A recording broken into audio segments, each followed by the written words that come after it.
Hello, everyone, and welcome back. It is week 6, and this video is about your amendment proposals. It's one of my favorite assignments to grade because it's interesting, and I really enjoy, reading what it is that you're all concerned about, and what you think we should do. What kind of laws should we pass? How should we run society? This is your little chance to, throw out some of those ideas, and that's usually pretty entertaining to engage with. Why am I so critical? Well, there are 3 things that I think are important about this assignment. One, this is rather low level, but it's kind of a little baby step into being an engaged citizen. What do you think is important? Go out and learn about it, and make some claims about what you think should happen. Form some opinions. Secondly, and maybe on the lowest of levels, is you got to understand you just can't make everyone happy. You're never going to make everyone happy, especially on a societal level. Your ideas might have detractors for legitimate or illegitimate reasons, but nonetheless, you'll never make everyone happy. The most important takeaway, though, really the most important takeaway, is that famous philosopher quote, maybe Bentham or Mill, "He who knows only his own argument knows little of that." So the idea is that you have a strong opinion about healthcare, or term limits, or the age of representatives, or guns, or the environment. Take your pick. If you don't understand the opposition's arguments, and not just the talking points that you would hear in a bubble of people you agree with, but go into their bubble over there in their echo chamber. Echo chambers are bad, but you get the idea. Go over there, listen to them, right? Expose yourself to the other side's ideas as strongly as they would make them. Understand their motivation and their values that inform their perspective. And now you've got something real that you can deal with and consider. And so for those of you that lost points, the majority of you that did, is because you just didn't substantially or at all deal with what does the opposition have to say about this. There are scenarios throughout history where there was not really 2 sides. I mean, there were 2 sides, but only one of them had any legitimacy and the other one was not substantially legitimate. An easy one, probably slavery, right? The idea that you would own another human as a piece of property and could treat them as such, repugnant, right, to our senses and our morality today. And the argument for keeping it was because we've always done it. It's a shitty argument, right? But there's a lot of arguments to be made about human flourishing and about human dignity and about equal rights and human equality and inherent inalienable rights that we wrote about in our founding documents. And so sometimes it's really easy to make one argument, and when you look at the opposition, there's nothing there. It's not usually the case, though. When it comes to these how do we operate society questions, there's usually good arguments to be made on both sides. And if you don't know what the other side is thinking, you're missing more than half of the story. So that is probably the primary takeaway that I hoped you would grasp. And that's why I was critical and why I tried to poke all these holes. What about this? What about this? Now, maybe sometimes I was critical of the way you framed your argument, or maybe I picked apart, you were conflating things and whatever. I didn't do that very often, but once in a while. And this didn't have anything to do with whether or not I agreed with your idea. A lot of times I might have agreed, but it wasn't the point, right? It doesn't matter whether I like your idea. How did you frame it? Did you explain, I have a plan. This amendment should protect this, or the government should do this thing differently, or should do this new thing for these reasons, right? Because here's what's going on in society that indicates that we should have this new rule. Here's the opposition. Here's what they say. And maybe some unintended consequences, which usually come from, maybe not unintended, but negative consequences, which might come from the opposition. If you did that, more or less, you got all your points. But if you were weak or didn't have one of those elements, you lost some points. So here are a couple of examples. I was surprised. I like this example because it's kind of, everybody understands it fairly well, is environmental issues. Nobody mentioned it this time around that I can remember, which is very odd. Um,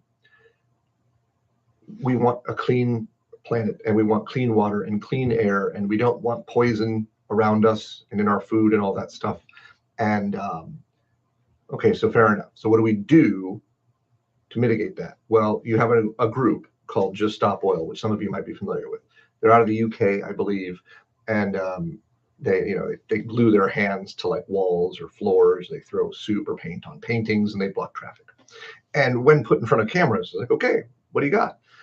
They don't understand the potential consequences or implications of what their policy would generate. For example, if we just stopped using all fossil fuels right now, lots and lots of people would die, both from starvation and freezing.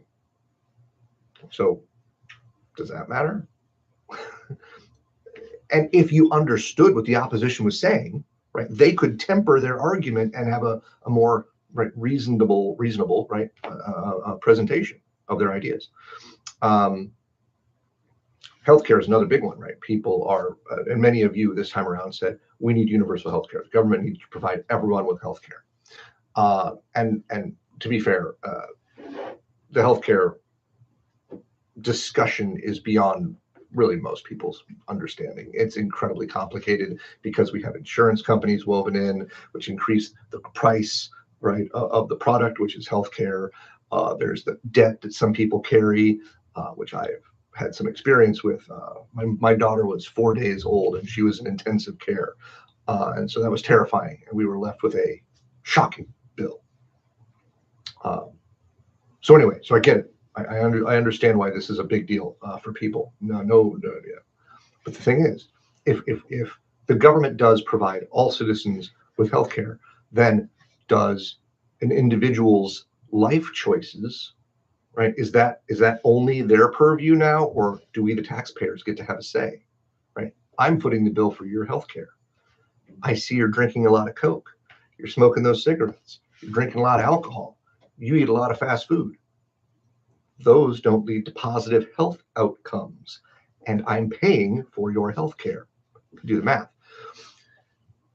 Healthcare is complicated. You need to understand what the various elements of a national healthcare system are. And you need to understand why it might not work or what downsides could be to strengthen your argument if you still think it's a good idea. But if you don't know what the opposition is, if you don't know what the downsides are, you don't have a lot to offer.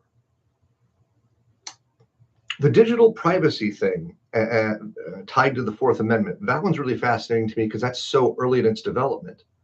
I have a hard time considering, because I'm in favor of many of your proposals, I have a hard time considering what is the opposition. Is it legitimate? And I don't spend enough time in that realm to tell you it may exist. And not many of you offered any meaningful opposition. Like, why is it a bad idea? What would be the downside of having better protections for our digital footprint, or our, basically it's like a psychological profile. It's our digital, identities. I think those things should be protected. In fact, I don't even think they should be collected at all.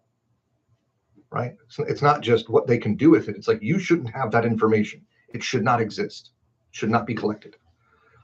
What's the downside of that? Is there one? I don't know yet. But we need to know what we need to know that we need to explore what those possibilities are. The other big one I think that is really relevant to a lot of us right now, that has grown in popularity, as many of you have been putting this forward, is term limits and age limitations on politicians. This is fun because I can see one more legitimate perspective and one a little less legitimate. It does appear that we're living in a bit of a gerontocracy. The average age of our elected officials in the federal government and in the Supreme Court are well above the national average. And so young people are frustrated that they're being ruled, right? Their political decisions are coming from an older age cohort, one which seems to be quite different on several measurements and values, perspectives in the world. And so for many of you, it seemed rather obvious that this was a power grab. You want old people out of power so people that think like you can get into power. Gotcha. But there's another way to look at this, which I think is a little more legitimate.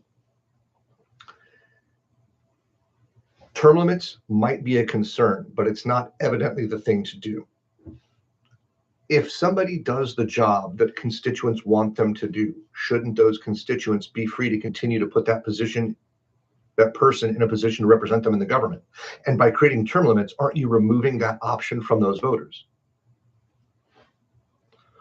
What if that person is mentally, right, cognizant and able to do the job, even though they're 70 years old, right? You're just saying you're 70, you can't do it anymore. It's like, but I'm able to do the job. You're discriminating against me because of my age. Careful. So maybe we could do something like there's a fitness test, a mental fitness test, where everyone has to go through. And if you pass, you pass. And if you don't, you're out. And this doesn't discriminate based on age. Because we saw what happened with President Biden, Pelosi, McConnell, even Trump. He slowed down a lot. And so this isn't a partisan issue, right? We need people that are competent to do the job in power. So anyway, those are some fun ones that some of you brought up. And it doesn't matter whether or not I agreed with you. Did you present an idea and a plan with some amount of detail? Did you present the opposition and how there's some potential negative consequences, showing that you at least started to look at what the other side was saying? Because that's really important, really important. All right. We'll talk again later.